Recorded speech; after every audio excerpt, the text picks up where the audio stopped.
नवीन वर्षाचा हा आपला पहिलाच कार्यक्रम आहे. तर नवीन वर्षाच्या सर्वांना शुभेच्छा आणि मी माझ्या कार्यक्रमाला बोलण्याला सुरुवात करते. आज मला माझ्या त्या घराचं स्मरण होतं आहे की जिथे माझ्या आजीने आम्हाला जेवताना सुद्धा पुस्तक वाचण्याची मुभा दिली. आज मी आपल्यापुढे डॉक्टर दत्तप्रसाद दाभोळकर यांच्या रंगजयाचा वेगळा या पुस्तकावर बोलणार आहे. हे पुस्तक संपादित केलेलं आहे श्रीयुत भानू काळे, म्हणजे अंतर्नाद मासिक चालवणारे भानू काळे, यांनी स्वतःनी पुष्कळ लेखन केलेलं आहे. ते भानू काळेंनी संपादित केलेलं आहे आणि कॉन्टिनेंटल प्रकाशननी ते प्रकाशित केलेलं आहे. या पुस्तकामध्ये साधारण डॉक्टर दत्तप्रसाद दाभोळकरांचं बालपण आणि त्यांनी जे संशोधन केलं त्याच्याविषयी बरीचशी माहिती आहे. त्यांची अंटार्क्टिका मोहीम, त्यांचं नर्मदा प्रोजेक्टवरचं काम, त्यांच्या घरातलं एकंदर कौटुंबिक वातावरण याच्या संबंधी लिहिलेलं आहे मनोगतामध्ये. तर ह्या डॉक्टर दाभोळकरांचा जन्म 1937 साली सातारा येथे झाला. त्यांचे वडील कोकणातून आलेले आणि ते वकील करत असत. त्यांच्याबरोबर इतर आणखी 9 भावंड देखील होते. तर असे 7 भाऊ आणि 3 बहिणी अशा छान मोठ्या कुटुंबात ते मोठे झाले. त्यांचे वडील अतिशय दत्तभक्त आणि दत्ताच्या वारीला नियमाने जाणारे वगैरे आणि संबंध ज्ञानेश्वरी मुखोद्गत असणारे असे होते. आणि आई अगदी कुंकू वगैरे आपल्याला आश्चर्य होते, पण त्यावेळेला देखील कुंकू मंगळसूत्र काहीच न घालणारी असं त्यांनी त्याच्यात लिहिलं आहे. पण दोघांचं एकंदर सहजीवन अतिशय आनंदी आणि त्याचा परिणाम या मुलांच्या शिक्षणांवरती आणि वागणुकीवरती झालेला दिसतो. ते असं म्हणतात की असं जरी असलं तरी माझी आई ते ह्याची पोथी वाचायचे, गुरुचरित्राची पोथी वाचायचे, त्यावेळी माझी आई तयारी वगैरे सगळं करून देत असे. ते म्हणतात आमचं घर म्हणजे एक मस्त उबदार घरटं होतं. जरी आम्ही 10 भावंड होतो तरी कोणालाही कुठच्याही वागण्याची सक्ती नव्हती. अभ्यास करा, आम्ही आणि माझा धाकटा भाऊ तर नुसते 46-47% मार्क मिळवूनच पास होत होतो. पण माझा मोठा भाऊ देवदत्त त्यावेळेला मुंबई इलाख्यामध्ये, म्हणजे ज्याच्यामध्ये सिंध, गुजरात, कर्नाटक आणि शिवाय मुंबई या सगळ्या मॅट्रिकच्या परीक्षेत ते प्रथम आलेले होते. नंतरच्या भावंडांची पण ओळख आता बोलता बोलता होईलच. तर अशा उबदार वातावरणात राहत असतानाच ते अभ्यास वगैरे चांगला चालू असताना शिवाय ते अतिशय उत्तम हुतुतुपटू होते, ते आणि नरेंद्र. तर असं चालू असताना चटपटीत असा हा मुलगा एके दिवशी अतिशय तोत्र बोलायला लागला. तर मग त्यावेळेला ते वर्गात काही उत्तरं द्यायला लागले की सगळी मुलं हसायची. हे एवढंच, म्हणजे त्याच्यातून काही डॉक्टरी इलाज वगैरे अशी त्यावेळेला काही फारशी पद्धत नव्हती साताऱ्यासारख्या ठिकाणी. मग ते तसंच चालू राहिलं. बऱ्याच वेळेला काय होतं, असं थोडंफार वैगुण्य असलेली व्यक्ती, माणसं काहीतरी हुशारीने आपली त्याच्यावरती मात करतात आणि ते शक्यतो उघडं होणार नाही अशी काळजी घेतात. तसंच यांच्याही बाबतीत झालं. साधारण 11वी मॅट्रिक झाल्यानंतर त्यांनी आधी फर्ग्युसनला आणि मग कीर्ती कॉलेजला ॲडमिशन घेतले. कीर्ती म्हणजे पूर्वी मुंबईचं ते बॉम्बे कॉलेज, डेक्कन एज्युकेशन सोसायटीची ब्रांच. तर हे सगळं करायला कारण म्हणजे त्यांच्या वडिलांचं आकस्मिक हृदयविकाराने निधन झालं. मग बाकीची जी मोठी भावंड होती, म्हणजे यांचा नंबर 7वा, तर बाकीची जी मोठी 8वा, तर यांची जी बाकीची मोठी भावंड होती त्यांनी जे शिकलेले नोकरी करणारे असे होते, त्यांनी बाकीची घराची आणि या भावंडांची जबाबदारी घेतली आणि यांचं शिक्षण चालू राहिलं. त्याच सुमारास यांचे मोठे बंधू देवदत्त यांनी मुंबईला त्या कॉलेजमध्ये नोकरी घेतली आणि मग भावाकडेच हॉस्टेलमध्ये राहण्यापेक्षा भावाकडेच राहून त्यांनी शिक्षण पूर्ण केलं. ते म्हणतात की आमची सुमावहिनी इतकी चांगली होती की आम्ही गेल्यानंतर तिला असं वाटलं की चला, मला भाऊ नाही तर दोघं भाऊच माझ्याकडे आले राहायला. आणि म्हणे आता मला आठवतं आहे की आम्ही वाढीचं वय आणि दोघं भाऊ पट्टीने अगदी नरेंद्र आणि आम्ही 10-10 पोळ्या खायचो. त्यावेळेला तिचं बिचारीची किती दमछाक होत असेल या विचाराने मला अजूनही थोडं पोटात कालवल्यासारखं होतं. तर असं चालू असताना अतिशय मायेने त्यांचं भावाने संगोपन केलं. पुढे म्हणजे BSc करत होते ते, BSc केमिस्ट्री. तर त्यावेळेला करत असताना ते म्हणाले आमच्या कीर्ती कॉलेजमध्ये अभ्यास सोडून बाकीच्या सगळ्या गोष्टी अगदी धर्मकृत्य यज्ञकर्म वगैरे असल्यासारख्या नियमाने पाळल्या जातात. म्हणजे जसं काही कवी संमेलन आहे, काही कथाकथन आहे किंवा स्नेहसंमेलन आहे, खेळ वगैरे या सगळ्या गोष्टीत अगदी कॉलेजचा पुढाकार असायचा. मी सुद्धा त्यावेळेला नुकताच कविता करू लागलो. तो राजा ढाले, तुळशी परब वगैरे सारखी मंडळी होती. आणि असं असताना त्यांनी BScच्या परीक्षेत चक्क सेकंड क्लास मिळवला. अभ्यास वगैरे ते बाकीच्या गोष्टी गौण होत्या त्यांच्या दृष्टीने, गौण अशासाठी. आणि मग तिसरं खरं म्हणजे या थर्ड क्लासमध्ये येणारा मुलगा याला दुसरा सेकंड क्लासमध्ये कसा आला म्हणून सगळ्यांना आश्चर्यच वाटलं. मग असं करता करता त्यांच्या कविता सगळ्या मुखोद्गत झाल्या. सगळ्या त्यावेळेचे जे नामवंत कवी होते त्यांच्या सगळ्या कविता पाठ झाल्या. मग यांनी विचार केला, जर आपल्याला कविता मुखोद्गत होते तर आपल्याला इक्वेशन्स पाठ व्हायला काय हरकत आहे. आणि खरोखरच त्यांनी MSc ऑर्गॅनिक करत असताना फायनल परीक्षेत ते फर्स्ट क्लास फर्स्ट आले. ह्याचा परिणाम असा झाला की त्यांच्यातली अभ्यासू वृत्ती जास्त बळावली आणि त्यांनी सिबा कंपनीमध्ये नोकरी धरली. त्यावेळेला सिबा कंपनी म्हणजे अगदी अप टू डेट, खूप छान प्रिमायसिस, खूप छान साधनं प्रयोगशाळेमध्ये. तर अशा शाळेत त्यांनी नोकरी धरली तर अक्षरशः म्हणजे त्यावेळेला ही स्वित्झर्लंडची कंपनी, त्याच्यात त्यांनी नमूद केलेलं आहे की या स्वित्झर्लंडच्या आणि युरोपियन कंपनीज आपल्या देशातल्या बुद्धिमान तरुणांना हुडकून त्यांच्याकडून खूप छान काम करून घ्यायचं आणि पेटंट्स आपल्या देशात येऊन त्याच्यावरती त्या फायदा त्यांचा होत असेल. अर्थात आपल्याकडे नोकरीची आणि या गोष्टी शिकण्याची जरुरी होतीच. तर तिकडे म्हणे मी सकाळी 7:30 वाजता जायचं होते, संध्याकाळी 7:30-8 वाजेपर्यंत माझं कंटिन्युअस काम चालायचं, फक्त जेवणाच्या सुट्टीत. तर याचा अनुभवाचा या फायदा पण झाला त्याने. आणि मग त्यांनी तिथेच डॉक्टर नरगुंदांच्या पार्ला कॉलेजचे डीन होते ते, त्यांच्या हाताखाली त्यांनी PhD पूर्ण केली. पण सिबा कंपनीचं जेव्हा NOC घ्यायची वेळ आली तेव्हा त्यांनी सांगितलं either you resign or accept your degree PhD. मग साहजिकच त्यांनी PhDचा स्वीकार केला आणि ती नोकरी सोडली. मग त्यांनी जॉफ्रे मॅनर्समध्ये ॲनासिन बनवणारी जी कंपनी होती तिथे नोकरी घेतली. आणि मग असं थोडं स्टेप बाय स्टेप मग तिथेही काही हे झालं. आणि म्हणून मग त्यांनी JB केमिकल्स नावाची जी कोट्याची कंपनी आहे तिथे पद्म रिसर्च सेंटरमध्ये त्यांनी संशोधक म्हणून जॉब स्वीकारला. तिथेही त्यांनी एकंदर बघितलं तर परदेशातून तंत्रज्ञान विकत आणायचं आणि आपल्या देशातला निकृष्ट प्रतीचं जे पॉलिमर होतं ते त्याच्यात वापरून ते थ्रेड बनवायचं, हे असं सगळं त्यांचं चालायचं. हे त्यांना कधीही शिवाय हिशोबाची ॲडजस्टमेंट वगैरे ही ज्यांना कधीही पटली नव्हती. मग त्यांनी त्याचाही 2-4 वर्ष नोकरी करून राजीनामा दिला. आणि मग त्यांना त्यांच्या भाग्याने दिल्लीच्या सर लाला श्रीराम रिसर्च इन्स्टिट्यूटमध्ये संशोधकाची नोकरी मिळाली. ही संस्था म्हणजे अशी होती, म्हणजे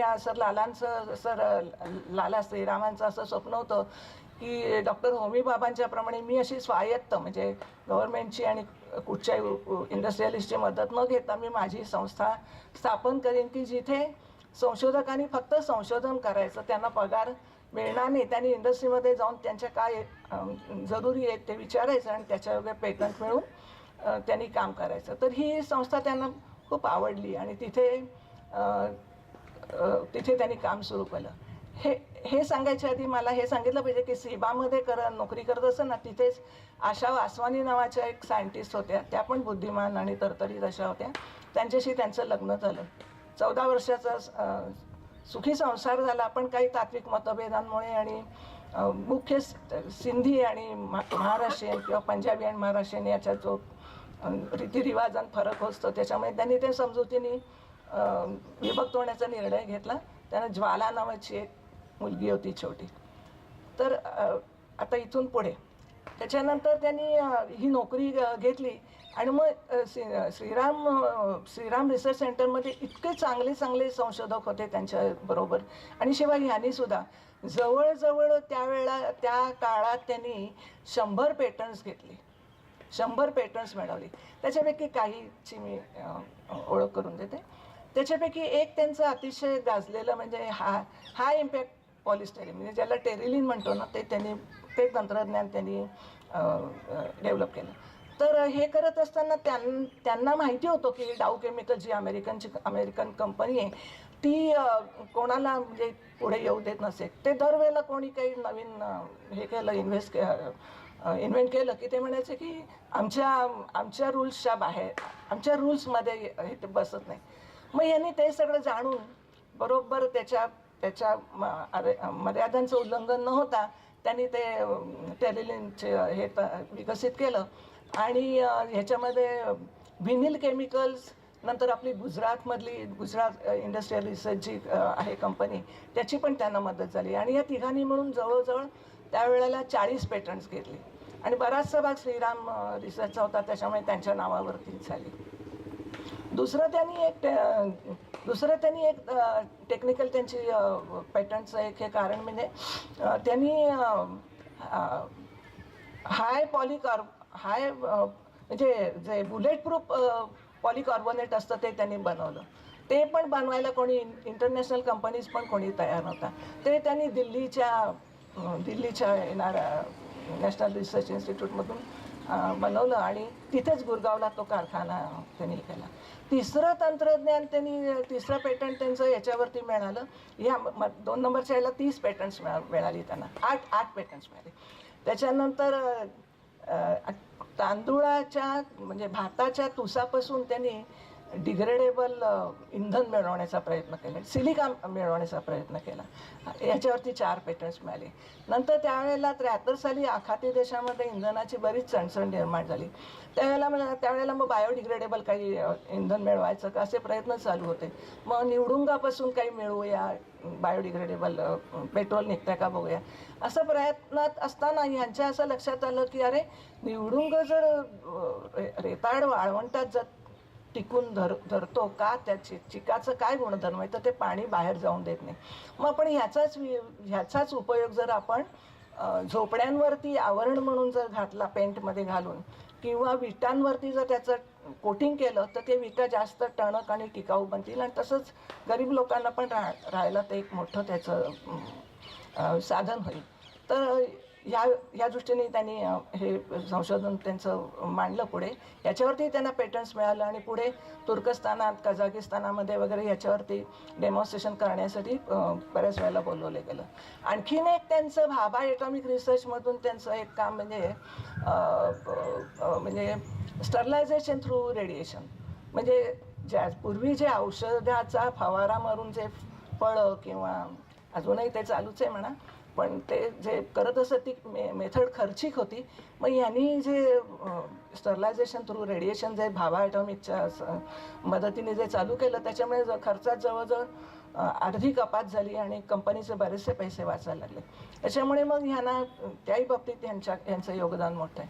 अशा रीतीने बऱ्याच गोष्टींमध्ये त्यांनी संशोधन केलं आणि त्यांचं संशोधक म्हणून त्यांना त्याचा मोठा संचालक म्हणून त्यांची नियुक्ती झाली. आधी पहिल्यांदा फक्त केमिस्ट्री डिपार्टमेंटचं होते आणि नंतर मग तिन्ही डिपार्टमेंटचे श्रीराम रिसर्च सेंटरमध्ये ते संचालक म्हणून झाले. हे सगळं करत असतानाच एके दिवशी त्यांच्या तिकडे, आता मी अँटार्क्टिका मोहिमेवरती सांगते, हे सगळं करत असतानाच एकदा त्यांच्या केबिनमध्ये एक अशी गौरवर्णी उंच अशी मुलगी आली आणि ती म्हणाली, मी डॉक्टर कासिमांची मुलगी आणि मला तुमच्या हाताखाली इंटर्नशिप करायची. तर कारण मला कळलं की तुम्ही खूप चांगलं गाईड करताय. तर मग मी तिला सांगितलं की ठीक आहे. मग तिला प्रयोगशाळेत पाठवलं. मग अशा रीतीने ते साधारण महिनाभर काम झाल्यानंतर डॉक्टर कासिम स्वतः आले मला भेटायला. म्हणजे मला कळलं की तुमचं श्रीराम रिसर्च इन्स्टिट्यूट कुठच्याही तऱ्हेचा केमिकल पदार्थ बनवते. आणि खरंच याने पेपरमध्ये जाहिरात दिली होती की तुम्ही कुठचंही एक प्लास्टिक काढा, त्याचं तुम्ही ॲनालिसिस करा आणि सांगा की याच्यात श्रीराम इन्स्टिट्यूटचा भाग नाही आहे, तर आम्ही तुम्हाला 1 लाख रुपये देऊ. म्हणजे इतक्या तऱ्हेने ते इंडस्ट्रीजना मदत करत होते त्यांचे प्रॉडक्ट्स. तर मग डॉक्टर कासिम आले आणि मग त्यांनी सांगितलं की तुम्ही हे बनवता हे मला कळलं, तर माझा एक प्रश्न वेगळा आहे. आणि त्यांनी जे सांगितलं त्याच्यावरून हे म्हणे माझ्या पायाखालची जमीनच हादरली. ते म्हणत होते की 78 सालापासून आपण अँटार्क्टिका मोहिमेवरती जातो. 2 मोहिमा झाल्या. आता 2 मोहिमा अशा झाल्या की जेव्हा 6 महिने प्रकाशच असतो आणि नंतरची तिसरी जी मोहीम होती तेव्हा 6 महिने काळोखच अशा रीतीने त्या सायंटिस्टना काम करावं लागतं. तर आम्हाला तिकडे असं घर बांधायचं आहे. बरं तिकडे दगडधोंडे काही नाही, तर आम्हाला बोटीत राहून या लोकांना संशोधकांना काम करता येईल असं लाकडी घर हवं आहे. तर लाकडी घर हवं आहे म्हटल्यानंतर एवढ्या थंडीमध्ये जिथे अगदी असा झंझावती वारा वाहत असतो, अगदी वादळी वातावरण पुष्कळदा असतं, अशा ठिकाणी लाकडी इमारत. आणि बरं तिकडे लाईट वगैरेची काही सोय नाही, म्हणजे जनरेटर्स असतात, त्यांचं इंधन असतं. वारा तर इतका घोंगाट असतो की ते कसं लाकडी हे सपोज आग लागली तर ते कसं राहणार. तर डॉक्टर कासिमानी एका युरोपियन, खरं म्हणजे आपल्या इकडे रुडकीला पण हे सगळं होतं, पण यांनी युरोपातून कुठून तरी एका फालतू कार्पेंटरच्याकडून हे बनवून घेतलं होतं. तर मला ते म्हणे अजिबात पटलं नाही. मग म्हणे मी त्यांना सांगितलं की ते म्हणे की आपण काहीतरी करूया, आपण काहीतरी त्याच्यासाठी अजेंडा वगैरे काढू आणि आपण दुसरं काहीतरी व्यवस्था करू. तर हे म्हणे की तसं कशाला. म्हणून त्यांनी भारतातल्या जवळजवळ 50 रिसर्च इन्स्टिट्यूटना त्याच्यासंबंधी माहिती पाठवली की बाबा आम्हाला असं एखादा पेन तयार करून हवा आहे की जो अँटार्क्टिकामध्ये आम्हाला लाकडी घराला द्यावा लागेल आणि ते सक्सेसफुल आहे. पण कोणीच पुढे आलं नाही. आणि मग हे म्हणाले की ठीक आहे, आता मी बघतो. आणि मग त्यांनी कासिमांना आश्वासन दिलं की मी जर हा बनवला पेन तर तुम्ही मला 1,00,000 रुपये द्यायचे, आणि जर मी नाही बनवू शकलो तर मी तुम्हाला त्याच्या दुप्पट देईन. इतका त्यांना विश्वास होता. आणि ते म्हणतात की ते खरं म्हणजे खूपच सोपी पद्धत होती, कोणाला कशी माहिती नव्हती. मला आश्चर्य वाटतं. ते म्हणतात की मी खूप काही इनऑर्गॅनिक सॉर्ट्स अशी असतात की ती हाय टेम्परेचरलाच विरघळतात. तर अशा 2-3 इनऑर्गॅनिक सॉर्ट्सचा जर आपण संयोग केला, म्हणजे कॉम्बिनेशन केलं, तर तो एक चांगला प्रयोग चांगलं ते काम करू शकेल. मग त्यांनी त्यांचे जे मित्र होते निशिकांत मिरजकर, यांची मुलं त्यावेळेला कॉलेजमध्ये शिकत होती, त्यांना सांगितलं की मला तुम्ही बघा, तुम्ही तुमच्या लॅबमध्ये तुम्ही डेमॉन्स्ट्रेटेड करून द्या. आणि ते सक्सेसफुली ते दाखवू शकले. मग यांनी तो प्रत्यक्ष तिकडे लावण्याची तयारी केली. बरं असं होतं की आधी जे इओमाइट कंपनीने पण हे केलं होतं, पण ते तिथे गेल्यानंतर तो मेल्ट होतच आहे. मग ह्यांनी असा विचार केला की तिथेच जाऊन आपण ते 2-3 कॉम्बिनेशन्स करायचे आणि तिथल्या तिथे एकाने लावायचं किंवा 2-3 लावायचं ॲट द सेम मोमेंट. आणि मग तो खरोखरच सक्सेसफुल झाला. म्हणजे यांचा त्यांच्यात शिरकाव अशा रीतीने झाला की एक रंग बनवणारा या हिशोबाने त्यांना तिकडे प्रवेश मिळाला. त्याच्या आधी त्यांना एक 8 दिवस मचोई ग्लेशियरला त्यांना, म्हणजे काश्मीरच्या जवळ आहे, तिथे त्यांना ते ग्लेशियर म्हणजे बर्फाच्या घळीमध्ये ते राहावं लागतं, कारण अँटार्क्टिकामध्ये सगळंच बर्फ असतं. ते एक त्यांना ट्रेनिंग मिळालं. 8 दिवसाचं कंपल्सरी असतं. मग स्लिपिंग बॅग्स वगैरे त्यांनी बघितलं तर तिथे काही म्हणजे धोकं वगैरे असलेलं यांच्या वाट्याला आलं. हे म्हणे की आपले जे जवान जिथे बिचारे लडाख बर्फासारख्या ठिकाणी आपल्या देशाचं रक्षण करत असतात, त्यांना इतकी तुटपुंजी साधनं, तर हे काही बरोबर नाही. त्यांनी ते तसं नमूद केलं त्यांच्या ह्याच्यात. आणि मग त्याच्यानंतर अँटार्क्टिका मोहिमेला सुरुवात झाली. गोव्याहून त्यांची ती बोट निघते आणि मॉरिशसला 3 दिवस राहून पुढे जाताना 1 महिना आणि येताना 1 महिना. तिकडे अगदी काय म्हणतात ते अद्ययावत सामुग्री, सगळी जेवण खाण सगळं. तुम्हाला फिल्म बघायच्या असतील फिल्म, आणि तिकडे जाऊन काय म्हणजे आम्ही एवढे सगळेजण 80 जणांची टीम असते. पहिल्या टीममधले 10 जण राहणार होते. तर असं म्हणे मी बघितलं की एकंदर या संशोधकांच्या प्रत्यक्ष काम करायची इतके काही कोणाला फार दिसत नाही. इथे आपण अँटार्क्टिकामध्ये आलो तर जीवाचं अँटार्क्टिका का न करून घेऊ. तर म्हणे की ही दक्षिण गंगोत्री नव्हती. दक्षिण गंगोत्री त्या बिल्डिंगचं नाव दिलं, ती दक्षिणा गंगोत्री होती. तर तेही मला खटकलं, तेही त्यांनी नमूद करून ठेवलं. आणि मग त्याच्यामध्ये त्यांना असं लक्षात आलं की हे जे सगळं आहे, मग 1 महिना येताना परतीचा त्यांचा होता स्पेशल, 2 महिने तिथे राहिले. तर संशोधनाच्या व्यतिरिक्त बाकीच्या सगळ्या गोष्टी जास्त त्यांनी लिहिलं आहे की अँटार्क्टिकाचा करार हा एक मोठी मजेशीर करार आहे. त्याच्यामध्ये असं त्यांनी लिहिलं आहे की बर्फाच्या खाली जवळजवळ 4 किलोमीटर खालती प्रचंड सोन्याचे आणि खनिजांचे साठे आहेत. जर यदा कदाचित भविष्यात त्याचा शोध लागला तर ज्यांनी या मोहिमेमध्ये भाग घेतला ना त्याचा लाभ त्यांना त्याचा लाभ मिळेल, भारताचा नंबर याच्यात 12वा, म्हणून ही सगळी धडपड. तर हे वाचून आपल्याला सुद्धा मजा वाटते. आणि मग त्याच्यात त्यांनी दुसरे एक हाबीद नावाचे सायंटिस्ट होते, ते म्हणाले की हो असं आहे सध्या भारतामध्ये देखील की आफ्टर इंडिपेंडन्स आणि इंडस्ट्रियलायझेशन वाढवण्याचे नेहरूंचे प्रयत्न होते. तर म्हणे scientist have flourished and sciences have perished. म्हणजे प्रत्यक्ष संशोधनाचं काम इतकं होत नाही आहे. मग त्यांना जे करायचं होतं त्यांनी काम केलं. आणि तिकडेच त्यांच्या लक्षात आलं की जेव्हा अगदी अस्थिर बोट, म्हणजे ते आजूबाजूचं बर्फ आणि वातावरण पण अस्थिर होतं, काही वेळेला बर्फाचे असा थर बोटीच्या लगतच असा तयार होतो. मग त्यावेळेला त्या बर्फावरून फिरायला अशी मजा येते. म्हणजे ज्यांना बर्फात फिरण्याची कधी अनुभव असेल की बर्फात फिरायला पण मजा येते. पण त्यांनी असं सांगितलं की हे जे बर्फात तुम्ही फिरता त्यावेळेला शास्त्रज्ञांनी जरूर ती काळजी घ्यावी, बेसावध राहू नये. कारण चुकून जर वारा आला किंवा काही कारणामुळे जर तो हिमनग जर खचला तर तुम्ही आतमध्ये गाडले जाता आणि मग तेव्हा कोणीही मदत करायला येऊ शकत नाहीत. So take care of that. आणि त्यांनी असं म्हणजे आपले शास्त्रज्ञ तिथे जाऊन इतकं म्हणजे कल्पना करू नये अशा रीतीने वागतात. उदाहरणार्थ पहिला पेंग्विन तिथे आपल्या शास्त्रज्ञांच्याकडून मारला गेलाय, मजा म्हणून सुरी फिरवली. किती काय ही मानसिकता. आणि मग आणि बरं हे आंतरराष्ट्रीय रेकॉर्डमध्ये तर ह्याचं हे होतंच तुम्ही जे, कारण बाकीच्या देशांचे पण तळ तिथे असतातच. तर हे सगळं रफातफा करायला म्हणे किती मेहनत पडली असेल किंवा कसं त्यांनी केलं असेल आय डोंट नो. तर असं त्यांनी हे सगळं नमूद केलं आहे. परत आल्यानंतर पुन्हा मॉरिशसला त्यांचा 3 दिवसाचा हे. मग त्यांच्या असं लक्षात आलं की आपले शास्त्रज्ञ बाकीच्या लोकांच्याशी जरा फारच सलगीने बोलत आहेत किंवा काही ज्या गोष्टी आपल्या गोपनीय राहायला पाहिजेत त्या तेवढे राखल्या नाही जात आहेत. रॉची तुम्ही माणसं म्हणवता तर ते असं हे योग्य नाही ना.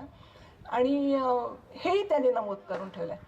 आणि मॉरिशसला उतरल्यानंतर प्रत्येकाची अगदी इलेक्ट्रॉनिक इक्विपमेंट्स घेण्याची, सोनं घेण्याची धडपड.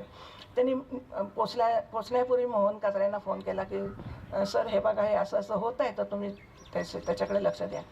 सगळे सायंटिस्ट उतरल्यानंतर त्यांनी सगळ्यांची जबर तपासणी केली आणि प्रत्येकाचं सामान बाहेर पडलं, बॅगांची फेकाफेकी झाली. आणि काय आश्चर्य, थोड्या वेळाने सगळे शांत झाले, आनंद सगळ्यांचा. मी त्यांना विचारलं की काय मोहनराव हे काय. तर म्हणे की काय करणार, आम्ही तर केलं होतं पण वरतून आदेश आला की सायंटिस्ट दमून भागून आले तर त्यांना त्रास देऊ नका. हे असं सगळं आहे. तर अशा त्यांच्या लिखाणामध्ये ह्या अशा बऱ्याच अशा गोष्टी येतात की ज्या आपल्याला सर्वस्वी अपरिचित असतात, पण ते भेदक विधानं केलेली असतात. त्यांनी त्याच्यानंतर माते नर्मदे नावाचं पुस्तक लिहिलं, ज्याला राज्य सरकारचं पहिलं पारितोषिक मिळालं होतं त्यावेळेला. तर आपल्या सर्वांना गुजरातमधल्या लोकांना तर सरदार सरोवर आणि नर्मदा प्रोजेक्टच्या संबंधी माहितीच आहे. तर ह्यांनी त्याच्यासाठी 3 महिने बिनपगारी रजा घेतली आणि प्रत्यक्ष स्वतःच्या खर्चाने भ्रमंती करून त्याची माहिती मिळवली. वेगवेगळ्या तिकडच्या इंजिनियर्सशी बोलले, कनू सन्यालच्या बरोबर गुहेमध्ये राहिले आणि असं करून करून त्यांनी ती जी माहिती गोळा केली. ही जी जनहित याचिका दाखल केली होती, तर ती जनहित याचिका जरी विस्थापितांचे प्रश्न सोडवायचं हे जरी सगळं खरं असलं तरी पण याच्यामुळे 6 वर्ष काम लांबलं होतं. आणि या सगळ्या गोष्टी मेंटेनन्ससाठी आपल्या सरकारला रोजचा 4 कोटी रुपये खर्च येत होता. विचार करा, 6 वर्ष हे काम, रोजचा 4 कोटी रुपये खर्च. ही फारच दयनीय मानसिकता म्हटली पाहिजे. मग त्यांनी मग त्यावेळेला यांच्या पुस्तकाला बक्षीस पाहिलं, म्हणजे फुले, श्रीराम लागोनी वगैरे. मग त्यांना कळलं की मी वाचलं आणि आमची मतं बदललेली आहेत आता. आणि त्यांनी असं सांगितलं की जर सुप्रीम कोर्ट असा निर्णय देत आहे तर या बाकीच्या या NGOsनी वगैरे असा इतका विरोध करू नये, कारण आपल्या देशाचं इतकं नुकसान होत आहे आणि धरणं पण झाली पाहिजे ज्याचा उपयोग आपल्याला पिण्यासाठी, औद्योगिक कारणासाठी आणि शेतीसाठी पण होईल. तर अशा रीतीने ते नर्मदा प्रकरणाचं त्यांनी त्या माते नर्मदेमध्ये नमूद केलेलं आहे. त्याच्याचप्रमाणे त्यांनी हे पण लिहिलं आहे की त्यांनी विवेकानंदांचा पण पुढे बराच अभ्यास केला आणि त्यांचं शोध विवेकानंदांचं नावाचं पुस्तक आहे. प्रकाशवाटा नावाचं एक पुस्तक आहे, तेही त्यांचं पुष्कळ गाजलं. खबर राजधानीची म्हणजे राजधानीतल्या लोकांची मानसिकता कशी असते आणि कसं तिकडे काम चालतं असं हे वर्णन त्याच्यामध्ये आहे. काही चांगल्या गोष्टी पण आहेत. नंतर खबर राजधानीची आणि अशी बरीच त्यांनी सध्या त्यांचा अभ्यास विवेकानंदांवरती असतो. ते वाचून ते म्हणतात की अन्निसा म्हणजे त्यांच्या धाकट्या भावाची जी अंधश्रद्धा निर्मूलन संस्था ज्याच्यावरती त्यांनी काम केलं आणि ज्याच्यामध्ये त्यांचा विनाकारण बळी गेला. तर हे अन्निसासारखी संस्था जर 25 वर्ष काम करते, निस्वार्थी कार्य करते, त्यांच्याबरोबर काम करते, स्वतःचे पैसे खर्च करून, तर त्याला काय इतकं यश होऊ नये, लोकांची मनं का बदलू नयेत? तर ह्याला कारण एक की त्यांनी धर्मावरती, धार्मिक वृत्तींवरती घाला घातला. तर त्यांनी विवेकानंदांच्या वचनाचा त्यांनी धागा पकडून त्यांनी असं सांगितलंय की विज्ञान हे पंचेंद्रियावरती आधारित आहे आणि धर्म हा अंतरातील अतिंद्रिय शक्तीवरती आधारित आहे. आणि मग त्याच्या योगाने जेव्हा सूर्य, ग्रहमाला ह्याची जेव्हा धार्मिक लोक व्याख्या करतात आणि त्याचा सिद्धांत मानतात, त्याला विज्ञानी प्रवृत्तीची लोक त्याच्यावरती जबर टीका करतात. पण इतकी टीका करतात, असं जरी असलं तरी सर्वसाधारण मनुष्य अशाश्वत अशा जीवनापेक्षा शाश्वत अशा धर्माचा आधार प्रत्येक माणसाला लागतो आणि म्हणून 99% धर्माचा आधार लागतो. तर धर्म आणि विज्ञान अशी सांगड घालावी असं त्यांनी विवेकानंदांनी पण त्याच्यामध्ये लिहिलेलं आहे. तर हे त्यांचं पुस्तक पण वेगळं मनापासून वाचण्यासारखं आहे. मला अजून मिळालं नाही येते, पण त्याच्यात त्यांनी काही मतं त्यांनी छान मांडलेली आहे. ते म्हणतात राजा राममोहन राय आणि भगवान बुद्ध समाज का सुधारू शकले नाहीत, कारण त्यांनी धर्मावरती घाला घातला. आणि मग त्यांनी त्याच्यात आपल्या तुकाराम बुवा, संत रामदास यांच्या काही ओव्या दिल्यात की ज्यांनी त्याच्या आपले संत रामदास त्यांचे पण काही ओव्या त्याच्यात घातल्या आणि अशा रीतीने त्यांनी त्याच्यावरती लिहिलेलं आहे. नंतर हे सगळं होता जेव्हा त्यांचं विभक्त झाले तरी त्यांची जी मुलगी होती तिचा त्यांना वियोग झाला. पण मग त्यावेळेलाच ते दिल्लीला राहत असताना त्यांचा जो ड्रायव्हर होता तो ड्रायव्हरनी एक मुलगी सांभाळली होती त्याच्या मुलांना सांभाळायला, काली नावाची. ती 5 वर्षाची मुलगी बिचारी इतकी कंटाळली होती तिच्या गावाहून येऊन आणि अतिशय दुःखी असेल. मग हे बघून आणि तो पण त्यांनी तिला नोकर म्हणून आणले, त्याच्यामुळे तो तिला कदाचित मारत पण असे आणि रडत बसे. तर यांना खूप दया आली. मग निष्कांत मिरजकर आणि यांनी असं ठरवलं की हिला आपण सांभाळ करूया. म्हणून त्यांनी तिला दत्तक घेण्याचं नक्की केलं आणि मग त्या मुलीला स्वतःकडे ठेवलं. पण मग त्यांच्या लक्षात आलं की हे आपल्याच्याने एकट्याच्याने नाही होणार. म्हणून मग त्यांनी बऱ्याच म्हणजे बॅरिस्टर गाडगिळांची पत्नी सुनीताबाई वगैरे यांच्या सल्ल्याने त्यांनी एका चांगल्या संस्थेमध्ये तिला ठेवलं. एक कौल नावाचे गृहस्थ चालवत असत आणि त्या संस्थेत राहून पण त्यांनी तिचा प्रतिपाळ अतिशय उत्तम रीतीने केला. म्हणजे तिला नियमाने सुट्टीला घरी घेऊन येणं, तिला काय हवं नको बघणं, तिला चांगल्या गोष्टी सांगणं.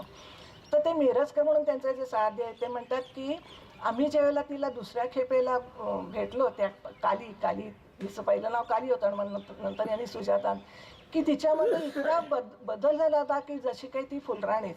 तिचं ते बोलण्यामधली फ्लुअन्सी, इंग्रजी बोलण्यातली, वागण्यातली अदब आणि एकंदर तिचं जे बदललेलं आणि बहरलेलं रूप बघून आम्हाला खरंच खात्री पटली की आपण चांगलं काम म्हणजे दाभोळकरांनी खरंच चांगलं काम केलं आहे. आणि मग आता ही सुजाता जी आहे ती खूप चांगलं MBA पर्यंतचं तिने शिक्षण घेतलं. तिला चांगल्या आवडणाऱ्या मुलाशी लग्न ह्यांनीच करून दिलं, तिच्या लग्नाचा खर्च आणि बाकीचा पण सगळा खर्च. आणि ते असं म्हणतात की असं असलं तरी माझी मुलगी ज्वाला, तिचं नाव त्यांच्या स्वतःच्या मुलीचं ज्वाला आणि ही मुलगी, या दोघींचं पण आपापसात अगदी खूप पटतं आणि दोघी एकमेकींच्या गळे घालून म्हणे आणि माझ्या जवळ उभ्या राहून म्हणतात बघ मी माझ्या बाबांसारखी दिसते की नाही दिसतो. त्याला मला खूप अभिमान वाटतो आणि असं वाटतं की खरंच ह्याच्यापेक्षा काय हवं. आणि मग ती तिच्या गाडीत बसून नवऱ्याबरोबर जाते त्यावेळेला मला समाधान वाटतं. आता ती सुजाता देखील श्रीराम रिसर्च इन्स्टिट्यूटमध्ये काम करते.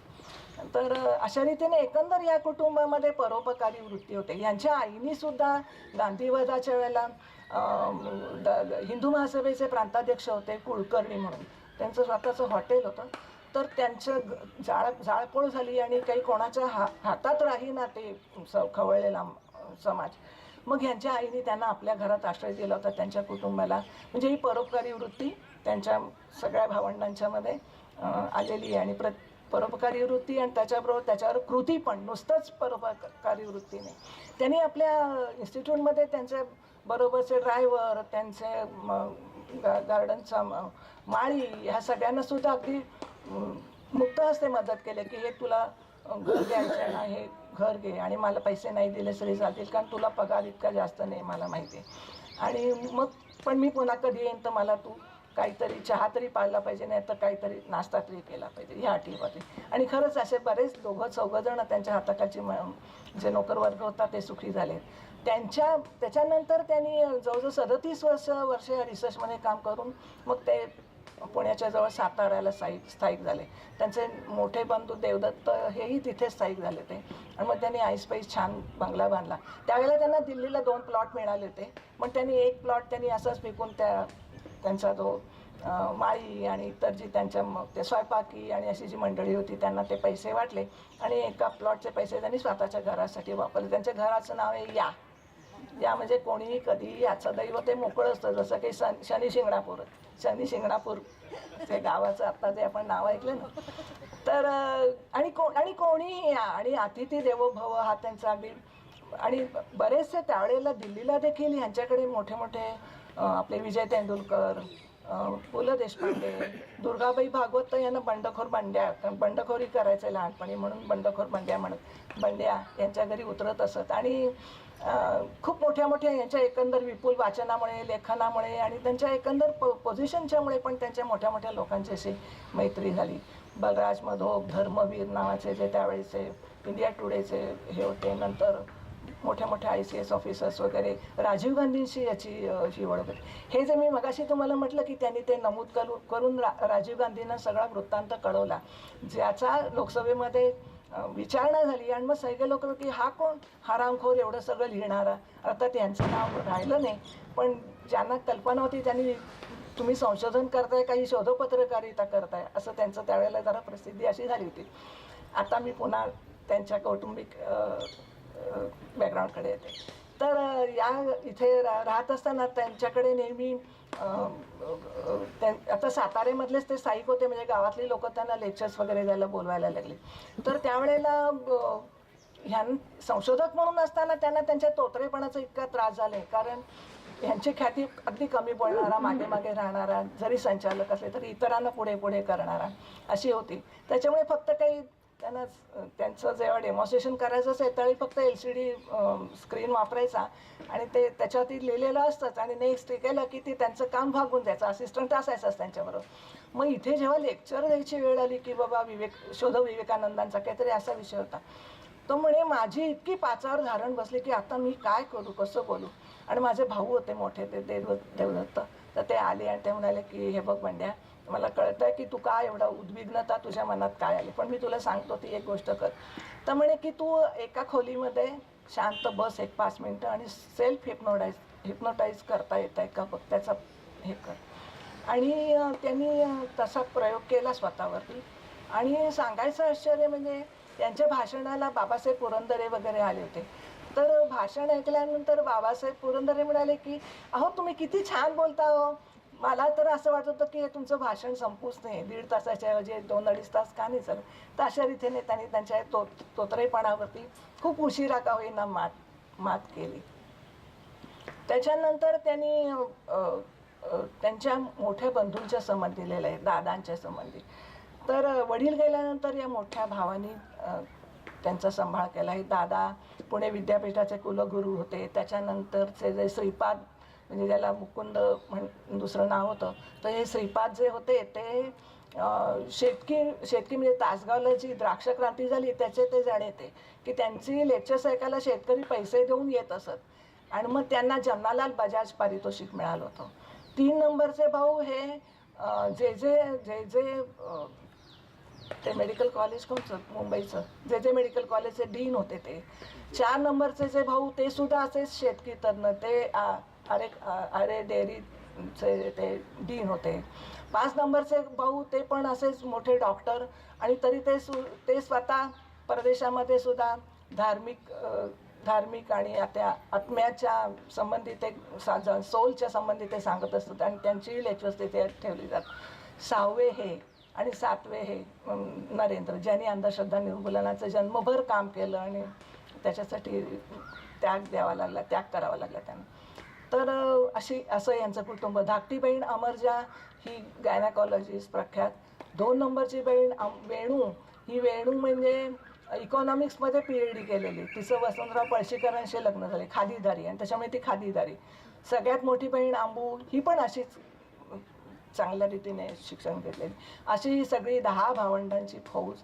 तर म्हणे आमच्या या भावंडांना आता आमचे मोठे दादा शिकारखाना म्हणायचे, आणि आई म्हणायची की ही माझी मुलं आहेत ना, ते एकासारखं नाही आणि एकही माणसासारखं नाही. आणि खरंच आपण त्यांचं जर व्यक्तिमत्व बघितलं तर आपल्याला आश्चर्य वाटतं. आणि मग त्यांनी त्याच्यातल्या मजा दिलेल्या आहेत की आमचे दादा म्हणजे दादा आणि मुकुंदा, म्हणजे दादा आणि श्रीपाद त्यांचं दुसरं नाव, तर यांच्यात भयंकर साख्य, कारण ते पाठोपाठचे. आणि मग ते एकदा बोलायला लागले की तासनतास, मग बाकीचे आम्ही लहान, म्हणजे आम्हाला काही त्याच्यात आम्ही भागच नाही घेऊ शकत. तर ते आणि आमच्या मुकुंदाला, म्हणजे त्या श्रीपादना दादांचं भयंकर कौतुक. आणि यांना ज्यावेळी पारितोषिक मिळालं ती त्याला, आणि ते एकमेकांशी बोलायचे, आणि जसे वर्गमित्र कसे एकमेकांच्याशी बोलतात की आज शाळेमध्ये ह्याची अशी मी फजिती केली, किंवा मला एवढे मार्क मिळाले जास्त, अशा या उत्साहाने एकमेकांशी बोलत असत. तर म्हणे आणि सगळ्यात आनंद आमच्या श्रीपादला असं असायचं की चला दादानी मला म्हटलंय ना चांगलं, म्हणजे बाकीचं कुठचंही अगदी नोबेल पारितोषिक मिळालं तरी ते त्याच्या पुढे तुच्छ, असं दोघांच्यात प्रेम. त्याच्यानंतर नृसिंह आणि दीनानाथ हे दोघंही, आणि शिवाय श्रीपाद आणि हे दोघंही शेतकी तज्ञ, म्हणजे त्यांच्यामध्ये पुन्हा हे की मला जास्त कळतं, कारण ते स्वतः आपापसात वाद तर घालायचे, आणि शिवाय दादांना सांगायचे की हा तसं चुकीचं सांगतोय, आणि अर्थात दादा त्या श्रीपादांचीच बाजू घ्यायचे, कारण असं प्रत्येकाचं काही थोडंसं असतं. आणि तसंच नरेंद्र आणि चारुदत्त या दोघांच्यातही असंच भांडण असायचं. हे त्यांनी सगळं मजा, आणि आमच्यात कसं चालत असेल. तर म्हणे नृसिंह म्हणजे संबंध शाळेमध्ये पण धार्मिक ग्रंथ ठेवले पाहिजेत, आणि मुलांना अध्यात्माचं थोडं शिक्षण दिलं पाहिजे अशा विचाराचे. तर हे नरेंद्र म्हणजे अगदी याच्या विरुद्ध की तुम्ही ह्याच्यामध्ये बिलकुल मानू नका. आणि शिवाय एक व्यसन परिवर्तन मुक्ती केंद्र पण ते चालवत असतं. तर म्हणे ते हा ऋषी त्याला असं म्हणायचा की अरे माझे ग्रंथ तुम्ही वाचून दिले नाही तर मुलांच्या मनावरती परिणाम होणार आणि साहजिकच व्यसनी होणार लोक पुढे. तर मग शेवटी तूच तुझ्या परिवर्तन केंद्राला गिरायकं मिळवून देण्याचं काम करतोय, अशी मजा. नंतर आमची मोठी बहीण जेव्हा गेली तेव्हा तिने सर्व पैशांचा तिने एक ट्रस्ट, म्हणजे तिचे जे संपत्ती होती त्याचा तिने एक ट्रस्ट केला होता आणि आम्ही बाकीची 9 भावंड त्याचे ट्रस्टीज. हां, मग आमची चिटुकल्या मिटुकल्या ट्रस्टची म्हणे आमची मीटिंग व्हायची.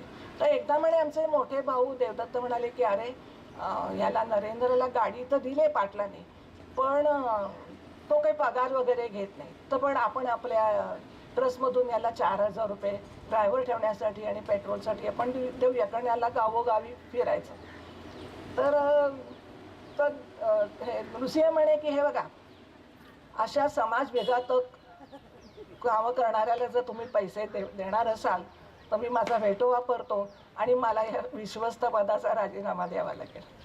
आणि त्यांनी अशा मजा सांगितल्या. नंतर नरेंद्र दाभोळकरांचे पण त्यांनी अशी गंमत सांगितले की हेही हुतुतुपटू आणि तेही हुतुतुपटू, पण दोघंही एकमेकांच्या विरुद्ध यायच्या. तर मला असं वाटायचं की त्यांनी माझ्या केंद्रात यावं, पण तो कसला येतो. आणि मला असं वाटायचं की हा हरला तर त्याच्या संघातले लोक त्याला काहीतरी चिडवतील की, म्हणून मग मला असं वाटायचं की नाही यांनी माझ्याच कबड्डीच्या संघात येऊ. पण असं करता करता एके दिवशी चक्क हा आमचा नरेंद्र संघनायक झाला आणि तो संबंध त्या म्हणजे सातारा एरियातल्या संबंध हुतुतू संघांचा तो मोठा संघनायक बनला आणि त्यांचं दिल्लीला डेमॉन्स्ट्रेशन पण झालं. माझी बोलायची काही सोयच नाही राहिली. आणि म्हणे या नरेंद्राला त्याने गंमत बनवून दिली की गाडी या गोष्टीचं लाल गाडीचं म्हणजे ते प्रवास पण लाल गाडीतूनच करायचं, बस म्हणजे आपलं ST बसेस. तर म्हणे शाळेमध्ये असताना म्हणे तो आणि त्याचे मित्र डाव्या हाताने व्हील चालवत आहे, स्टिअरिंग धरलं आणि उजव्या हाताने भोंगा वाजवत आहेत असा आविर्भाव करत जवळजवळ शाळेपर्यंत फरलांगभर धावत जात असत आणि झांजीबार हे गाणं म्हणत जात असत. मला आज त्यांनी केलेलं काम बघून म्हणे मला इतकं असं वाटतं की किती साधं बालपण होतं आपलं. त्याच्याचप्रमाणे त्यांनी त्यांच्या दादांचं निर्वाण हे दादांची जी सुमावहिनी होती ती पण अतिशय हुशार होती, न्यायाधीशाची मुलगी होती, पण तिने आम्हाला सगळ्यांना सांभाळून घेतलं. आणि यांचे दादा पण जरी भावंडांच्यात किती वैयक्तिक वादावादी वगैरे काही झाले तरी ते सगळ्यांनाच सांभाळून घेत असत. म्हणून म्हणे आम्ही शिकारखाना, ते आम्हाला आमच्या संबंध भावंडांना शिकारखाना म्हणायचे. तर बरं, यांच्या घरामध्ये असं की त्यांची आई म्हणायची की हे बघा आता मी तुम्हाला सगळ्यांना मोठे करून दिलेले आहे, तर आता तुमची लग्न तुम्ही करायची तर करा, नाही तर कोणाची करा, आम्ही काही म्हणणार नाही, फक्त नीट चांगले राहा म्हणजे झालं. त्याच्यामुळे प्रत्येकाला ते स्वातंत्र्य होतं. आणि यांची बायको पंजाबी होती ना, तर म्हणे बरोबर आहे याच्याशी पंजाबी किंवा सरदारीनंच लग्न करणार, कारण अशा वेड्याशी लग्न करायला आहे होईल कोण तयार. तर प्रत्येकाने अशी वेगवेगळी जातीमध्ये म्हणा किंवा अशा व्यक्ती मुलींशी लग्न केलेली आहेत. आणि असे खूप काही मजेशीर त्यांच्या गोष्टी त्यांनी लिहिलेल्या आहेत. तर ते म्हणतात की हे जे दादा होते त्यावेळेला ते म्हणे की आमच्या घरामध्ये एक वार्षिक फिशपॉंडचा कार्यक्रम चालायचा. हे सगळे आपापले एवढे मोठे उद्योग सांभाळून सुद्धा. आता तो जे नृसिंह होतं ते दरवर्षी वारीला जाणार, कारण वडील करत असत तसं, मग त्या वारीला जाणार, त्याच पुन्हा देवाला जाणार. आणि घरापासून ते नव्हते जे हॉस्पिटलचे, पण एस टीने येणार, मग ते काही पाणी पण तोंडात घालणार नाही, नरेंद्राच्याचकडे राहणार रात्री आणि दुसऱ्याशी सकाळी ते वारीला जाणार. आणि परत आल्यानंतर मग ते जेवण नरेंद्राकडे उरकून मग जायचं. असं सगळं असे काही बाबतीत प्रत्येक जण आपापले वैशिष्ट्य बाळगून होता. तर हे दादा म्हणायचे की एकदा त्यांनी आपण म्हणे फिशपॉंड टाकूया की आपल्या घरातली द्रौपदी कोण रे बंड्या सांग बघू. तर म्हणे की दादा माझ्यात आणि तुमच्यात 26 वर्षाचं अंतर आहे, तर एवढ्या वर्षात आपल्या घरात काय महाभारत असेल मी कसं सांगणार. तर म्हणे की अरे साधं आहे अगदी, विचार तर कर. तर म्हणे की हां कोण बरं. तर म्हणे अरे तुझी मोटारच आम्ही सगळेजण वापरत असतो ना आळीपाळी नाही, कारण साताऱ्याला आल्यावर त्यांच्याकडे ते होती. आणि यांच्या घरी या नावाचं जे घर आहे तिथेही आणि दिल्लीला आहे नेहमी खूप पाहुणे असायचे आणि सगळ्यांचं आगत स्वागत. मग त्याच वेळेला त्या स्वयंपाकाचं अगदी कौतुक की हा आमचं सगळं सांभाळतो बरं माझ्या घरातलं. आणि 2-3 पदार्थ गोड आणि चारीठाव स्वयंपाक असा असायचा, त्याच्यामुळे येणारा पाहुणा तर अगदी खुश होऊनच जात असे. शेवटी दादा ज्या वेळेला यांची आई 94 साली गेली, 94 वर्षाची होऊन गेली आणि तिने देहदान केलेलं होतं. तिच्याच पावलावरती पाऊल ठेवून त्यांचे मोठे भाऊ, त्यांची बहीण अंबू यांनी सगळ्यांनी देहदानाचंच त्यांनी लिहून ठेवलं होतं त्यांच्या पत्रिकेमध्ये, मृत्यूपत्रिकेत. तर असं चालू असताना मग दादा त्यांचे मृत्यूशयीवरती आजारी पडले. तर म्हणे की ही सगळी भावंडं आळीपाळीने भेटायला जात असत. मग हे म्हणाले की त्यांना फारसं भान नसायचं, पण भान नसायचं तरी पण ते मधूनच त्यांना एकदम टागोरांचे ओळी आठवायच्या काही. त्याच्यातली एक मला आवडली आणि बहुतेक भाषांतर यांनीच केलेलं आहे. त्याचे शब्द असे आहेत: खुले प्रकाश सागरी सहस्त्र पद्मशोभन, मुग्ध मी मधुप असे धन्य धन्य जीवन. या क्षणात होऊ दे जरी व्हायचा अंत मज, जाऊ दे एवढेच गीत गात मज इथून जाऊ दे. असे त्यांनी त्या फार सुरेख ओळी गेल्या. आणि ह्या दादांनी पण सांगितलं होतं की माझा काही सोपस्कार करू नका, कारण जीवन क्षणभंगुर आहे आणि मृत्यू आता एवढी वर्ष मी उपभोगल्यानंतर मृत्यू हा सुंदर आहे आणि हे आता आपण मानलं पाहिजे. आणि मग त्यांनी सांगितलं, मग त्यांच्या ह्याच्यानंतर काही गोष्टी सोपस्काराच्या झाल्यानंतर ही भावंडं सगळी बसली होती आणि तिकडनं परत येताना म्हणे माझ्या मनात असा विचार आला की मी किती भाग्यवान की मला असा थोर भाऊ मिळाला, मोठा भाऊ मिळाला आमच्या या शिकारखान्याला सांभाळणारा. आणि मग इरावती कर्व्यांच्या प्रमाणेच म्हणे माझ्या मनात आलं की नशीब मी मोठा झालो नाही, नाहीतर शिकारखाना कोणी सांभाळला असता असं. तर अशी त्यांनी एकंदर त्यांच्या भावंडांच्या माहिती दिलेली आहे. ह्याचबरोबर त्यांनी जसं बाकीचं हे संशोधनाचं काम केलं तसंच त्यांनी नर्मदा प्रोजेक्टवरती पण त्यांनी काम केलं. नानाजी देशमुखांच्या बरोबर गोंडा प्रकल्पामध्ये ते जाऊन राहिले आणि हे सगळं स्वखर्चाने, बाकी कशात काही नाही. तर त्याच्याचप्रमाणे रूप कंवर नावाची जी खूप वर्षाची सती गेली होती तिची पण म्हणजे हे सगळं करताना किती पायपीट करावी लागली तरी त्यांना काही त्याचं हे खंत नसेल. त्यांच्या संबंधी माहिती लिहिताना त्यांचे जे मी म्हटलं तर त्याप्रमाणे निशिकांत मिरजकर जे नावाचे त्यांचे मित्र होते दिल्लीला, जे अगदी त्यांचे खूप, तसंच ज्ञानेश्वर मुळे नावाचे एक आपले भारताचे राजदूत होते बघा वेगवेगळ्या देशांमध्ये, ज्यांचं लिखाण पण येत असे पेपरमध्ये. तर ते म्हणतात की यांची मैत्री मला मिळाली म्हणजे एक अगदी माझ्या जीवनातला सर्वोत्तम ठेवा आहे.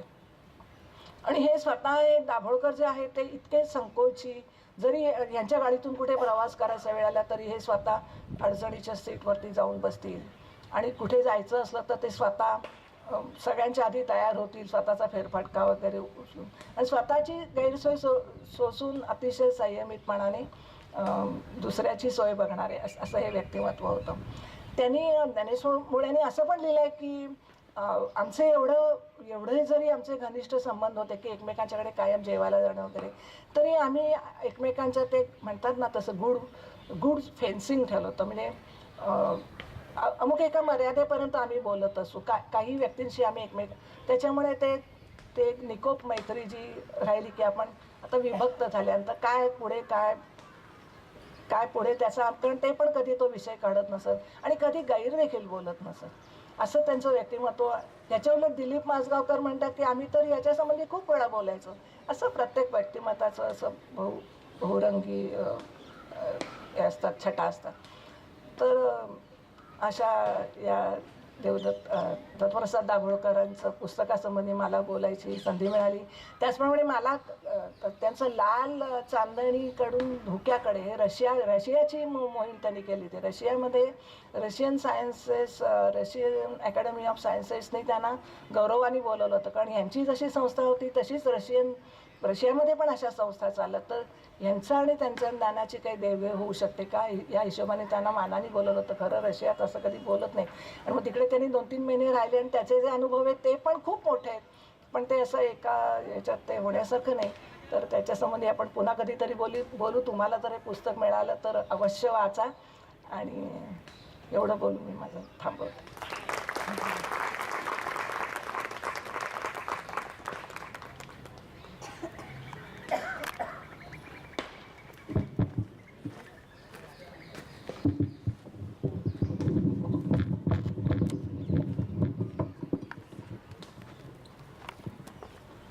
त्यांचं वक्तव्य ऐकल्यावर नक्कीच सगळ्यांना पुस्तक वाचण्याबद्दल आकर्षण वाटेल. खूपच छान प्रेझेंटेशन होतं. त्यांच्या बोलण्यात एक आलं होतं की स्टरलायझेशन थ्रू रेडिएशन. तर बाबा ॲटॉमिक रिसर्च सेंटरचं छाणीमध्ये असं युनिट आहे आणि आपले प्रोडक्ट्स असतात, म्हणजे खायचे पदार्थ असेल किंवा दुसरे कुठलेही, तर ते तिथे स्टरलाइज करून मिळतात. खूप नॉमिनल चार्जेस असतात, पण वेटिंग साधारण 2-3 महिने आधीपासून त्याच्या अपॉइंटमेंट घ्यावी लागते. तर बडोद्यात ते सेंटर आहे. दुसरं म्हणजे थोडं विषयांतर होतं आहे, पण एक बडोद्यासाठी गौरवाची हे बाब आहे की स्पेसमध्ये जातात ते जे अंगावर घालतात ते जवळजवळ अख्खा अंगावर कॉम्प्युटरच असतं, पण त्याच्यात बरेच कंट्रोल असतात ना, सगळं काही असतं. आणि त्या एक व्यक्ती जो सूट घालतो ना त्याची इंटरनॅशनल मार्केटमध्ये 100 कोटी रुपये आहे किंमत.